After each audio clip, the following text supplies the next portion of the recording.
Be be سلام اللہ علیہا سے جو چیز منسوب ہو جاتی ہے وہ بابرکت ہو جاتی ہے۔ میں واقعہ بیان کرنا چاہوں گا کہ جو جابر ابن عبداللہ انصاری کا بیان ہے کہ دن نماز عصر کے بعد ایک دن رسول خدا صلی اللہ علیہ وسلم کے ساتھ اصحاب کے ساتھ جو ہے وہ آپ تشریف فرما تھے کہ ایک بوڑھا سا شخص جو ہے بوسیدہ کپڑا پہنے ہوئے کمزوری کی حالت میں نقاہت میں وہ وارد ہوا اس محفل میں۔ اس کے آثار سے لگ رہا تھا کہ وہ بھوک کی حالت میں کافی طولانی راستہ طے کر کے آیا ہے اور بھوک اور پیاس کی وجہ سے اس کی حالت بہت خراب ہے۔ اس نے سلام کیا، اس نے عرض کیا کہ میں ایک پریشان حال انسان ہوں، آپ مجھے بھوک اور یعنی اور مشکلات سے نجات دلائیے۔ رسول خدا صلی اللہ علیہ وسلم نے فرمایا کہ فی الحال میرے پاس دینے کو کچھ نہیں ہے، لیکن میں تجھے ایک ایسے شخص کی رہنمائی کرتا ہوں جو تیری حاجتوں کو پورا کر دے گا۔ اس کے گھر سے کوئی بھی سائل واپس نہیں آتا، اور نیکی کی طرف رہنمائی کرنے والا اس شخص کے مانند ہے جس نے خود اس کام کو انجام دیا ہو۔ یعنی یہ رسول خدا صلی اللہ علیہ وسلم نے شوق دلانے کے لیے کہہ دیا، فرما دیا کہ نیکی کرنے کا ارادہ کرنے والا نیکی کرنے کی طرح بالکل اسی طرح جیسے اس نے نیکی کیا ہو۔ اس کے بعد آن حضرت نے جناب بلال کو حکم دیا کہ بلال اس بوڑھے کو در فاطمہ پر لے جائیں۔ جب وہ بوڑھا حضرت علی علیہ السلام کے بیت الشرف پر پہنچا تو اس نے اس طرح سے سلام کیا کہ السلام علیکم یا اہل بیت النبوہ، اے خاندان نبوت، آپ پر میرا سلام ہو۔ مولا امیر المؤمنین علیہ السلام نے سلام کا جواب دیا اور دریافت میں تم کون ہو، کیا سوال لے کر آئے؟ اس نے کہا کہ میں ایک مرد عرب ہوں، رسول خدا کی خدمت میں حاضر ہوا تھا اور ان سے مدد کا تقاضا کیا تھا، انہوں نے مجھے آپ کے دروازے پر بھیج دیا ہے۔ وہ تیسرا دن تھا جسے مولا امیر المؤمنین علیہ السلام کی آل اور آپ بھوک کی حالت میں گزار رہے تھے، اور بھوک اور پیاس کی وجہ سے، شدت کی وجہ سے آپ لوگوں کے رنگ زرد ہو چکے تھے، اور رسول خدا بھی اس سے آگاہ تھے۔ آپ جانتے تھے کہ فاطمہ الزہرا کے گھر پر کیا چل رہا ہے۔ بنت رسول نے جب کوئی چیز نہ پائی تو آپ نے گوسفند کی کھال جس پر امام حسن اور امام حسین علیہ السلام سوتے تھے اس مرد عرب کو دے دیا اور فرمایا کہ خداوند عالم تمہیں آسودگی عطا فرمائے گا انشاءاللہ، اس کو لے جاؤ اور بیچ کر کچھ اپنا سامان کر لو۔ بوڑھے نے کہا کہ اے بنت رسول خدا، میں بھوک سے بے حال ہوں اور آپ مجھے گوسفند کی کھال عطا کر رہی ہیں، اس سے میں کیا کر سکتا ہوں؟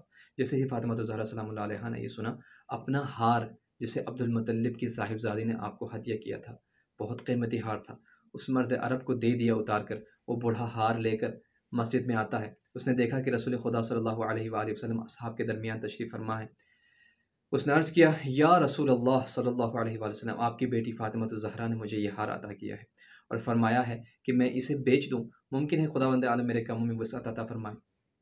آن حضرت رونے لگے اس ماجرے کو دیکھ کر اور فرمایا کیوں کر خدا وسعت اور راحت نہ دے جبکہ اولین و آخرین کی عورتوں میں سب سے بہتر خاتون نے تجھے اپنا ہار عطا کیا ہے۔ اللہ اکبر۔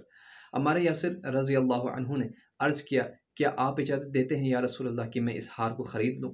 آن حضرت نے فرمایا اس ہار کو خریدنے والے کو خداوند عالم جہنم کے عذاب سے دور رکھے گا۔ اللہ اکبر۔ کہ اس ہار کی برکت دیکھیں، اس ہار کی اب عظمت کو دیکھیں جو منسوب ہے فاطمہ الزہرا سلام اللہ علیہا سے۔ کیوں نہ ہو کہ فاطمہ الزہرا سلام اللہ علیہا آیت تطہیر کی مصداق ہیں، اس کے جسم پاک کو چھونے کے بعد وہ ہار اس قابل کیوں نہ بن جائے کہ وہ کسی کو جہنم کے آگ سے نجات دلائے۔ اللہ اکبر۔ جناب عمار یاسر رضی اللہ عنہ نے مرد عرب سے کہا کہ اس ہار کو کتنے میں بیچو گے تم؟ اس نے کہا کہ اتنی قیمت میں بیچوں گا کہ کھانا کھا کر سیر ہو سکوں، پہننے کے لیے ایک بھی ردا خرید سکوں، اور کچھ دینار جسے میں واپسی پر خرچ کر سوں اپنے اہل ویال کے لیے اور راستے کے لیے۔ جناب عمار رضی اللہ عنہ نے کہا کہ میں اس ہار کو 200 درہم میں خریدوں گا۔ یعنی وہ بوڑھا کہہ رہا تھا کہ مجھے کھانے کو کچھ مل جائے، پہننے کو کچھ مل جائے، اپنے فیملی کے لیے کچھ۔ تو جناب عمار یاسر نے کہا کہ میں 200 درہم میں خریدوں گا اور تجھے روٹی اور گوشت سے سیر کروں گا، اوڑھنے کے لیے بھی تمہیں ردا عطا کروں گا اور اپنے اونٹ سے تجھے تیرے گھر تک ہی پہنچاؤں گا، 200 درہم اس کے علاوہ۔ جناب عمار یاسر رضی اللہ کے پاس جنگ خیبر کے مال غنیمت میں سے جو کچھ بچا تھا بوڑھے کو اپنے گھر لے گئے اور جو وعدہ کیا تھا وفا کر دیا، اس کو عطا کر دیا، بہت خوش ہو گیا۔ مرد عرب دوبارہ حضرت کی خدمت میں حاضر ہوا، آپ نے فرمایا کہ کیا تو نے لباس لے لیا اور سیر ہو گیا، کیا تمہاری مشکل حل ہو گئی؟ اس نے کہا عرض کیا یا رسول اللہ، جی ہاں یا رسول اللہ، میں بے نیاز بھی ہو گیا۔ اس وقت آن حضرت صلی اللہ علیہ وآلہ وسلم نے جناب فاطمہ الزہرا علیہ السلام کے فضائل کے ایک مختصر سا حصہ بیان فرمایا۔ آپ نے ارشاد فرمایا کہ میری بیٹی فاطمہ کو جب قبر میں رکھا جائے گا تو ان سے سوال کیا جائے گا کہ تمہارا خدا کون ہے؟ وہ جواب دیں گے اللہ ربی، اللہ میرا رب ہے۔ سوال ہوگا تمہارے رسول کون ہے؟ جواب دیں گے میرے والد محمد مصطفیٰ صلی اللہ علیہ وسلم۔ دوبارہ سوال کریں گے تمہارے امام اور ولی کون ہے؟ تو آپ جواب دیں کہ ہاد القائم علی شفیر قبری، جو میرا امام ہے وہ میرا امام ہے جو میری قبر کے کنارے کھڑا ہوا ہے، یعنی حضرت مولا کائنات علیہ السلام۔ جناب عمار نے ہار کو سونگھا اور ایک چادر یمنی میں رکھ کر، بہت قیمتی چادر میں رکھ کر، سہم نامی غلامی کو دیا اور کہا کہ اسے رسول خدا کی خدمت میں لے جاؤ اور آپ علیہ الصلوۃ والسلام کو دوبارہ ہدیہ کرو، اور میں نے تم کو بھی رسول خدا کو بخش دیا اس ہار کے ساتھ۔ اللہ اکبر! آپ اس ہار کی برکتیں دیکھیں۔ آن حضرت صلی اللہ علیہ وسلم نے اسے جناب فاطمہ الزہرا کے پاس بھیج دیا۔ جو ہار عمار نے رسول خدا کو بھیجا، رسول خدا نے اس کو دوبارہ فاطمہ الزہرا سلام اللہ علیہا کے بارگاہ میں تحفتاً بھیج دیا۔ بنت رسول اللہ صلی اللہ علیہ وسلم ہار کو پا لیتا ہے اور غلام کو آزاد کر دیتی ہے۔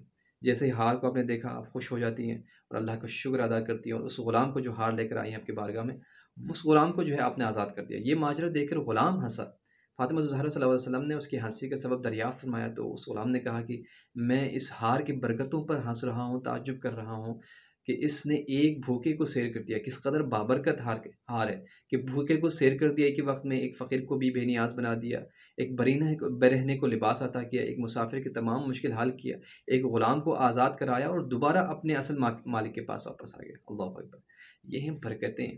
جو چیز بی بی فاطمہ الزہرا سلام اللہ علیہا سے منسوب ہو جاتی ہے کسی بھی حوالے سے، وہ اس قدر بابرکت ہو جاتی ہے کہ صرف وہ بابرکت نہیں رہتی، بلکہ وہ چیز باقی تمام چیزوں کو بابرکت بنا دیتی ہے۔ وہ ہار، جس ہار کو خریدنے کے بارے میں رسول اللہ صلی اللہ علیہ وسلم نے عمار سے کہا کہ اس ہار کو خریدو گے تو جہنم سے تم بچو گے۔ اللہ اکبر! اور جس ہار کی برکت یہ تھی کہ اس نے کئی مسئلے مسائل حل کیے، اور پھر کیونکہ خلوص تھا، کیونکہ محض اخلاص اور اللہ کی رضا کے لیے انہوں نے کام کیا۔ اللہ اکبر! کہ جب وہ کام کرتے ہیں تو نہ کسی سے شکریہ، نہ لا نرید منکم جزاء ولا شکورا، نہ تم سے ہم جزا چاہتے ہیں، نہ شکر چاہتے ہیں، نہ شکریہ چاہتے ہیں۔ ہم انما نطعمکم لوجہ اللہ، ہم صرف اللہ کے خوشی کے لیے، ہاں، اللہ کی رضا کے لیے کام کرتے ہیں۔ انما نطعمکم لوجہ اللہ لا نرید منکم جزاء ولا شکورا۔